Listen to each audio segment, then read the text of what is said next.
How could you not? Why was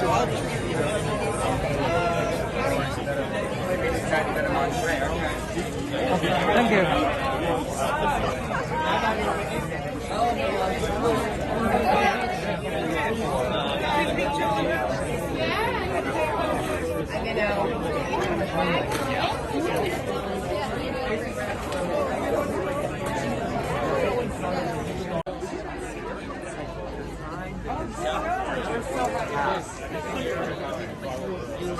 Stay healthy and well.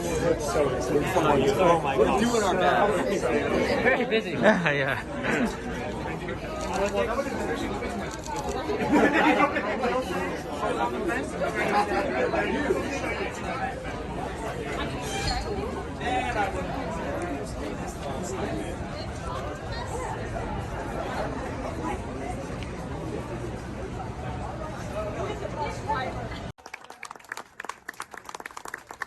I'm honored to hear introducing her because I think she is the leader that we need right now.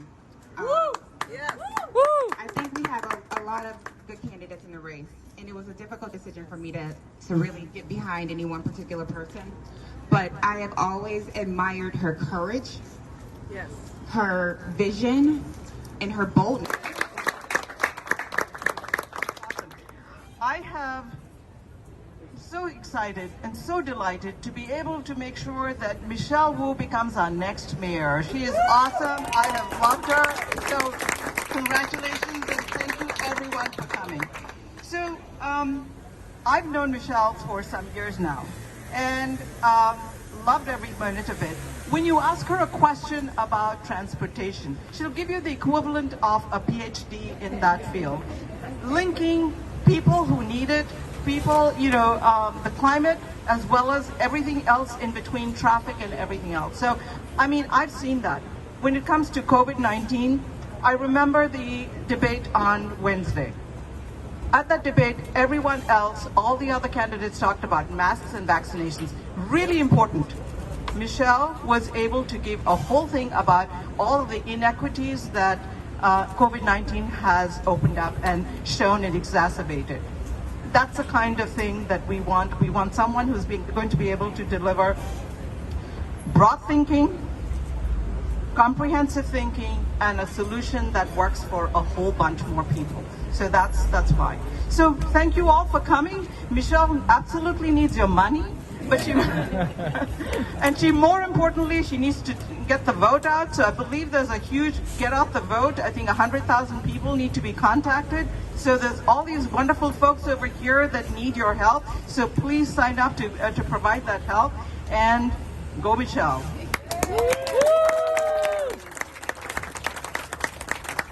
Idea of making sure we got in a good North End event before the election.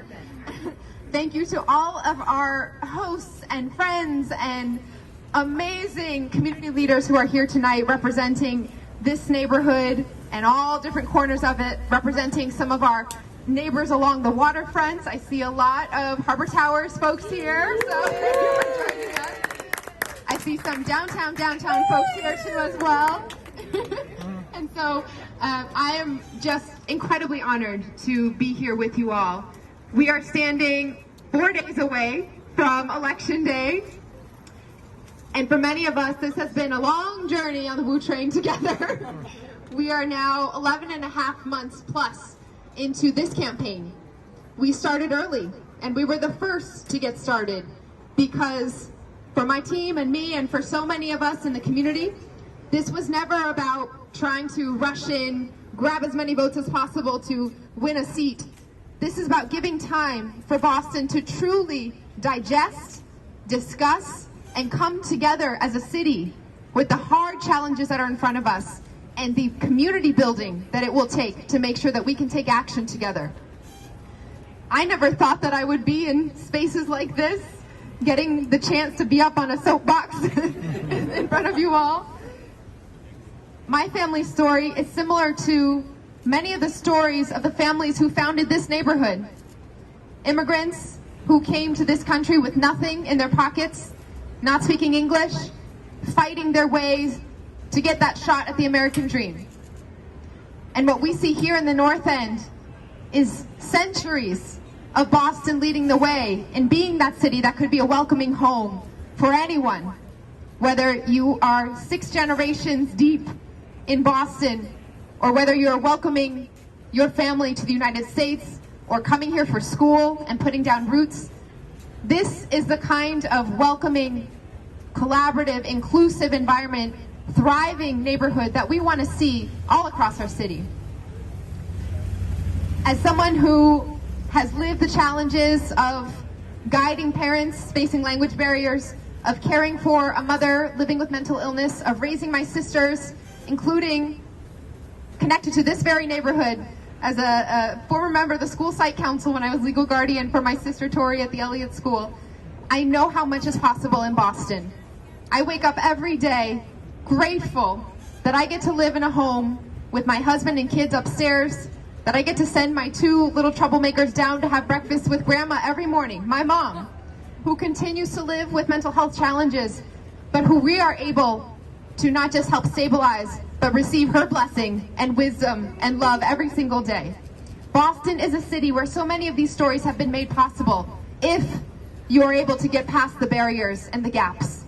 I will always carry with me what it feels like to be waiting in those emergency rooms overnight with my mom, hoping and praying for a mental health bed to open up, or to have to take yet another day off work to try to figure out something in the schools with my sister or with my boys, and navigating complex bureaucracies in a city that invented public education, in a city with the best higher education opportunities anywhere.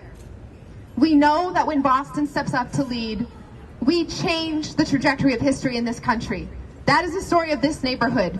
The bells in the churches here, the cobblestone and the brick trails that define the birth of this democracy in our country. And if there was ever a moment again where we needed that same spirit of standing together to fight a very important fight, it is right now to define the future that is in front of us.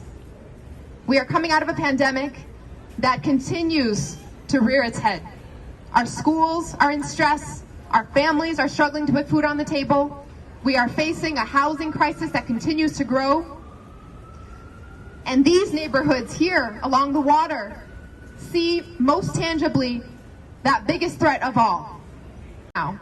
And we are lucky that the storms over the last couple weeks took a different turn. I will do everything I can, not just to make sure that Boston is ready, prepared, and so that we will not see the images that we saw in New York, infrastructure taken out, and lives lost, poor and working class immigrant families living in basement apartments suddenly gone because the city wasn't ready. We need to be on top of the immediate threats of climate change, of displacement, of our economic situation.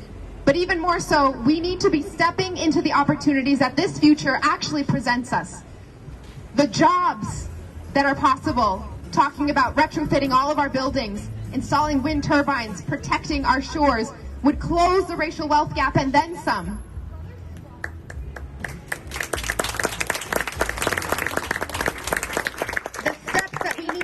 To invest in our schools so that our kids are safe in buildings where currently we have trouble even opening the windows because of the age of these buildings. Investing in the facilities, the supports, the academics to ensure that we are leading the country once again on education will mean that we are investing in the best possible way for our future.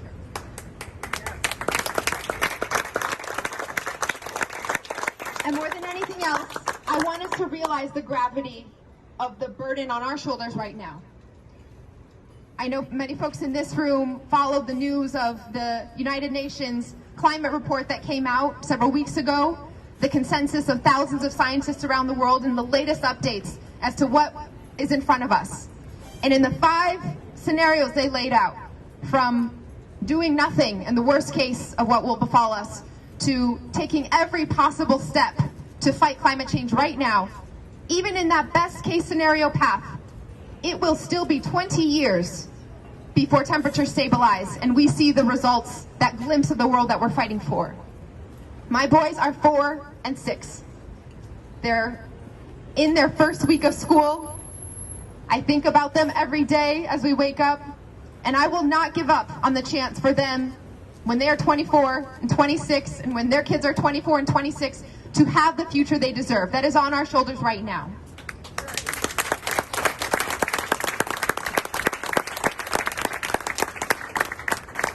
The decisions that we make in the next 3 to 5 years truly will determine the opportunities for the next 3 to 5 generations. This neighborhood and this city represents what is possible when we come together and fight for that vision of everyone having opportunity. And so I am proud to be putting forward bold plans. I'm proud to be bringing a track record of a decade in City Hall, getting things done that we were told would be impossible to do time and again. But most of all, I am proud to stand here with you, knowing that the way that we have won these fights, from revolution to abolition to civil rights to marriage equality and beyond, was to ensure that everyone had a voice, everyone had a seat at our table. And so this is what we're going to do. 4 days to go until September 14th, November after that.